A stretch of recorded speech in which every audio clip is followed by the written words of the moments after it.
Hey there. Do you have children that just struggle with composition and you're really not sure how to move forward with them? If so, you're going to be helped in today's show. I'm Dolly Freeman, host of the Charlotte Mason Way Show, and I'm excited to be here for another curriculum chat to talk with you and interact with you over one curriculum resource that could have you overcoming your composition challenges with your children. Let's get started by saying hello. If you're watching live, let me know that you're here.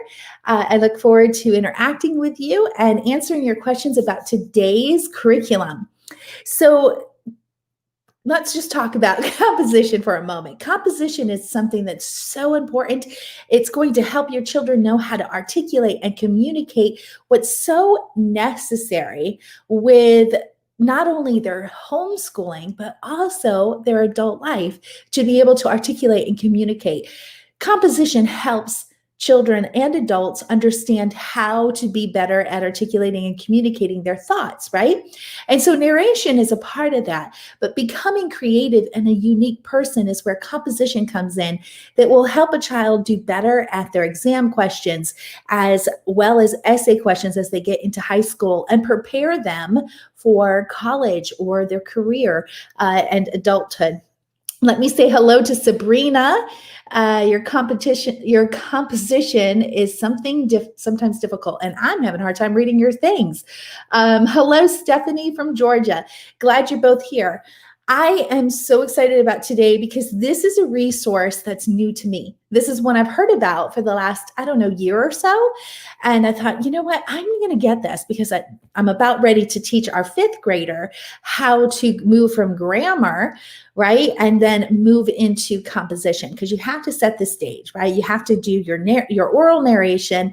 And then as you're moving into your written narration, you need to do grammar. And if you missed last week's show, I talked about a curriculum for grammar. You're going to want to catch that if you didn't watch it. And then when you get into this grammar and that written narration aspect, you're going to want to encourage your child to be more creative in their writing. And that's where today's topic's coming in. So let me show you this amazing resource that I've yet to use. It's called Story Starters. Let me try to get you out of the sunlight. Story Starters. It's helping children write like they've never written before. And this is a really great resource. I've done a lot of research on it, had a lot of reviews, people who just said that their children just flourished with composition after using this resource. And when I hear that type of thing, and from the author, who is Karen Andriola, she and her husband are the reasons that we have Charlotte Mason's method today, is they literally are the ones who had it republished. So thankful for them. Sabrina, you bought that. Awesome. So let me tell you a little bit about this book. Again, I have not used it personally yet. This will be something that hopefully we'll get to some in towards the end of Noah's fifth grade. He's going into fifth grade now. So this will be something we'll get into. But here's what I love about it. As you can see, it's a big resource. It hasn't come yet, but I'm so excited. After reading a Charlotte Mason companion, I think I bought all of her stuff. Yeah, she's really good. But here's what I want you to know. This is a very thorough resource that you're going to want to use, because if you're not very good with grammar, or you're not very good with composition, this will fill in a lot of your own holes with the resources inside of it. There's different sections that's going to not only help you understand. Section 1 helps you understand how to use this. Section 2 are all the Story Starter lessons. And then section 3 through, I think there's five sections that will have other resources. So yes, there's 5 sections. And so you're just wanting to know that this is a pretty thorough book. So section 2 is where the lessons are, and there are 67 lessons in here. So, your school year, you might be able to pass this through 2 years, depending on the ability of your children. You might be able to put it all in one, depending on how much composition you really want to fit in during one school year. Now, composition is not in place your written narration. So I want to make sure that I'm making that perfectly clear. We have used some composition resources before that just basically give a child ideas of how to really create a story of themselves, which is why this is called Story Starters. So let me show you some peeks into this. Karen does a really good job explaining how to use this resource, so I'm not going to go through that. But what I'll do is give you some peeks in how this is used. So this is just story number 2. It's called The Night Visitors, and it's a really neat story that is covered over a few pages. It has beautiful illustrations, black and white illustrations. I always have a hard time knowing where to put this. And then you go towards, and you see that there is another illustration. And then here's where it all comes together. So the story abruptly stops. Okay, it ends with a writing help that now your child takes over the story. Now, here's what I love. If you have multiple age children, you can use the same resource and get multiple stories written with different endings. And how exciting is that? You can have a night by the fire this winter and have some time of seeing how each of your children finish the story. And you might be able to vote on which one comes the favorite in the family. You can have fun around this. So here's how it goes. Let your imagine run with the story to keep it moving. Were there any loud exclamations? What were Walter's first dreadful thoughts? So they're getting you to process some key things from the story, and then it's telling you writing help. What did Walter think to himself as soon as he saw the fox? Which older chicken was left out of the coop? There were 2, remember? So they're kind of prompting their mind. A good writer sympathizes with his characters. If you were Walter, what would you feel? Depending on how you wrote your story, Walter might be very upset at first, but later relieved. What does Dad say to Walter? How does Walter explain the incident to Susan when he enters the house? Did the fox return? So these are helping the child remember the story and be able to think about, okay, so now I've got to finish the end of the story. How do I want the end of that story go? And this is how it's a story starter. So what I also love about this is the additional challenges. So let's say you're using this with a middle or higher elementary child, and you want to, challenge your older children, your middle school children, a little bit more than your elementary children. How do you do that? These additional challenges. I absolutely love it. So go back over the story and see where you can replace weak verbs with vivid verbs to describe the action. A few verbs are suggested here, but of course you can think of your own. So this is just building on what you have learned with the grammar from the last week's resource, and now you're building on it for a child to learn on their own. What I also love is you can bring in your children who are not writing yet. They can make up their own oral story if they want. You can use your phone for them to record their favorite parts to the end of the story as well. It doesn't have to be you writing it all down, but you can truly bring your entire family in on this one resource that is non-consumable, meaning you can use this time and time again and be a beautiful resource on your Charlotte Mason library that you can use time and time again for your children. Again, you can actually reread the same story and have your child write a different ending for the story as well. So then it goes through in the extra exercises, the vivid words, verbs that can be replaced, cause and effect, the moral of the story, and suspense. Letting them know stories should have some type of suspense in it. So they're learning so much from a very beautiful story, and they're learning how to be storytellers without having to come up with a full story themselves. There's other things too. I found some in here that it will kind of like for older children. There was a one about pirates, and so they gave some resources for additional things for children to look up. There was a story that was done in Africa, so they suggested that a child does further resource in Africa. So if you like unit studies, if you like topic studies, this also have those ideas in it, all stemmed around composition. So this is a really amazing resource. I'm sorry I don't remember how much I paid for it, and I forgot to get the URL for you guys to purchase it. I'll grab that really quick and put it in the comments.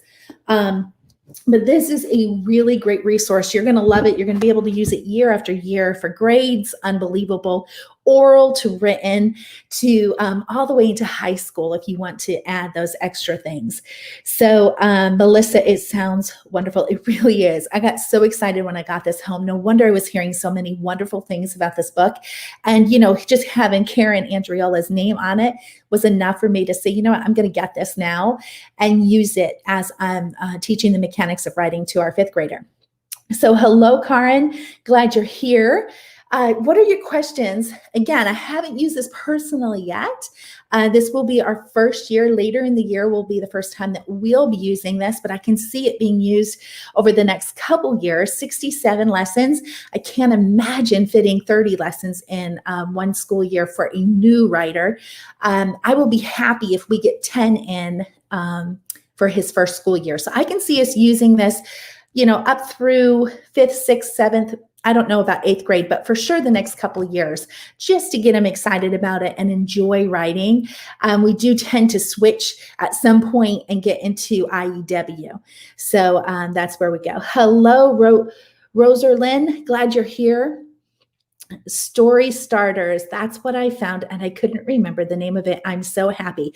Kelly, you're going to love this, especially for your older children. I think it's going to really help them to really get into the stories. And there's some in here that I'm like, oh my goodness, my older boys would have loved to write stories about some of the topics inside this book.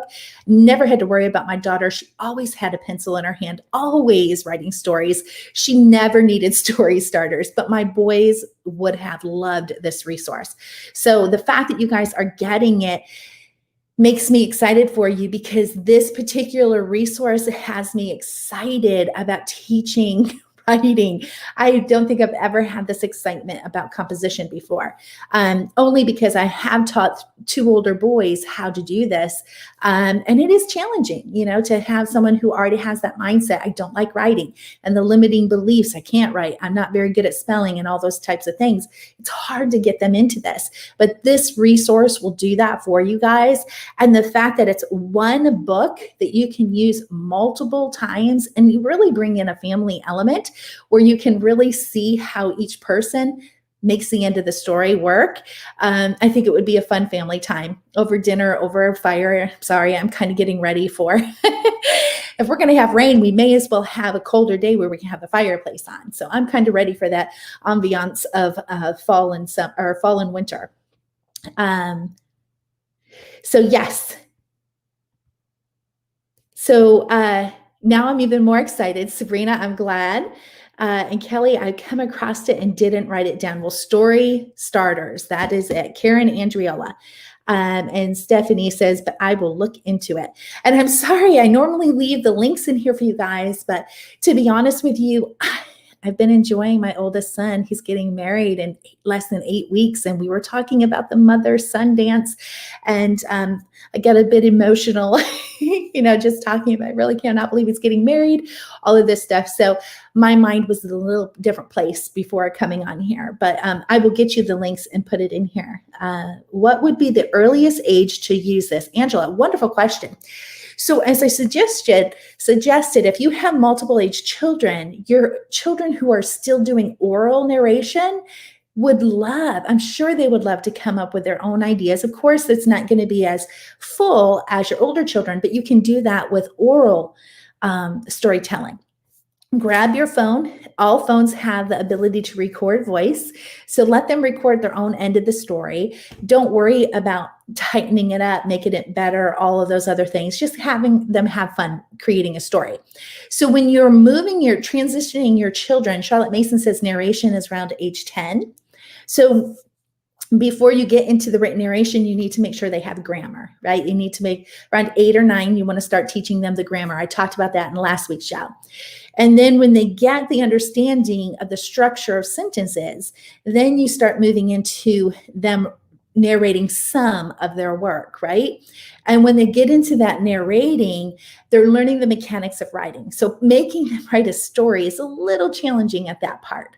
So maybe around age 11, I would suggest having them get into composition. Now, I will say that children who love to write will have a pencil in their hand all the time, and you just want to go with that individual personality. My daughter was writing her own stories at age 4th grade. So what was that, age 9, age 8? She was ahead. She was more mature in that than the others. It was her gift. So if I slowed her down, that wouldn't have been good, right? She had that natural motivation to do it. So you go with each child, but never let your child stagnate. By age 12, they should be writing, and they should be writing some compositions as well. So if your children are 12 and above, you need to get them writing. You need to get that a big focus in your homeschooling year.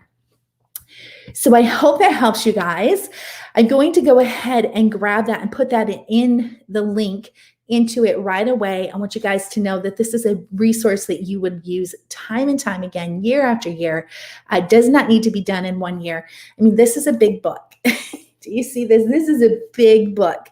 So you can expect to, take a couple years on it. No, there's no rush, and let them enjoy storytelling. There are activities in here enhancing what the child has written. So let them take time to polish it up, make it better, be really proud of their finished product. Because if you let them do that, by the time they get to middle school, for sure high school, they're going to take pride in every composition that they write. So I hope that helps you guys. I hope you're getting so excited about your school year if you haven't started yet. Let it be the best school year you've ever had by keeping your mind on creating those daily ideas and supplying them with a wholesome curriculum they need to be delighted in what it is that they're learning.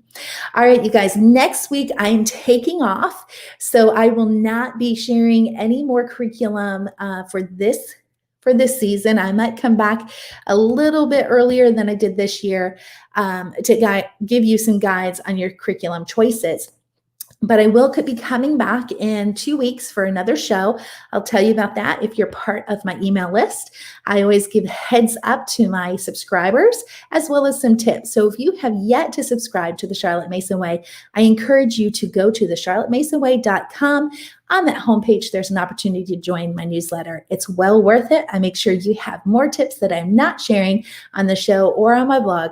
So I hope to see you in the email, and I'll let you know then what the next topic will be for the live show. Until then, you guys have a wonderful start of the new school year, and I'll see you next time. Bye for now.